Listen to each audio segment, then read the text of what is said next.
Туугандар арасындагы көрө албастык бул адамдын жакындарынын ийгилигине, байлыгына, бактысына же мүмкүнчүлүктөрүнө ичи күйүп, өзүн алар менен салыштырып терс сезимдерге кабылуусу. Бул көрүнүш үй бүлөлүк мамилелерге олуттуу таасир этет. Бир туугандардын ортосундагы мамилени күчөтүү, басаңдатуу бул дагы эле ата-эненин ролу.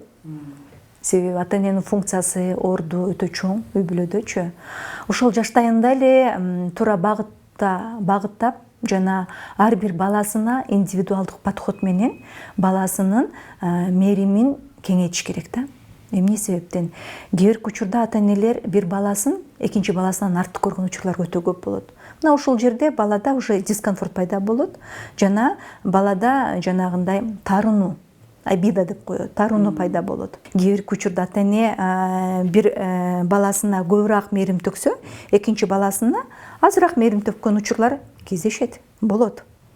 Ошондой ата-эненин туура эмес бөлүштүрүүсү болот өзүнүн жанагы көңүлүнчү.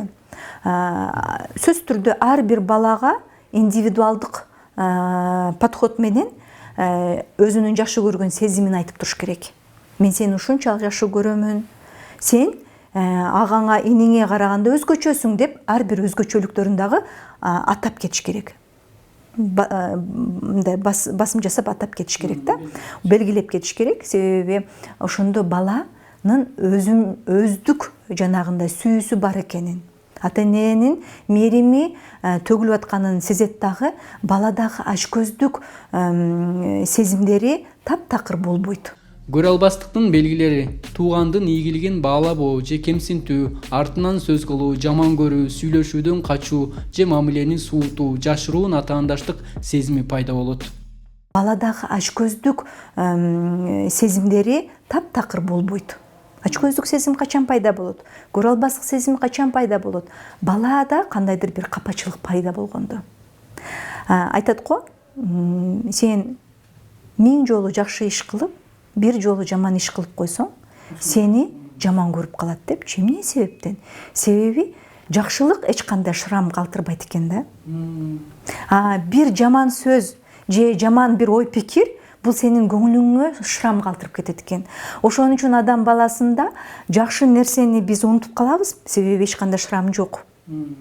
Жаман нерсени биз эстеп калат экенбиз. Себеби ал бирөө болсо дагы уже биздин жүрөгүбүздө, көңүлүбүздө шрам калтырды. Ата-эненин дагы мамилеси мына ошондой шрамдарды калтырып коюшу мүмкүн да. Көрө албастыктын кесепеттери көбүнчө үй бүлөлүк мамиленин бузулушуна, таарыныч, чыр-чатактардын көбөйүшүнө, биримдиктин жоголушуна, психологиялык стресстин күчөшүнө алып келет. Бул деле ошол жанагы кичинекей кезиндеги психологиялык травманын негизинде пайда болот. Себеби ата-эне канчалык ошол акча көп тапкан баласына көбүрөөк көңүл буруп, ага көбүрөөк жанагындай көкөлөтүп, жакшы сөз айтып, анан кийин бул баласы ошону көрүп, эмне үчүн ошол сөздү мага айтпай жүрдү? Менде жок болгон үчүн мени ушундай кемсилтти деген ой пикирлер балдарда өтө көп болот. Жана ошол ата-энесин жаман көрө албайт да.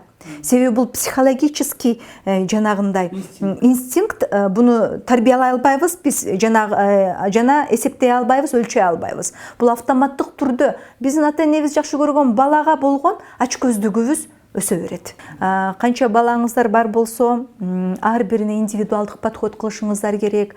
Ошол балдарыңыздардын кийинкиде бири-бирине кас болуп калбаш үчүн аларга сиздер көпүрө болуп беришиңиздер керек. Мына ошондо балдардын бири-бирине болгон мээрими күчөйт. Жыйынтыктап айтканда, туугандар ортосундагы көрө албастык бул табигый сезим, бирок аны башкарбаса мамилелерди бузуп коюшу мүмкүн. Ошондуктан бири-бирине колдоо көрсөтүп, түшүнүү менен мамиле кылуу эң маанилүү.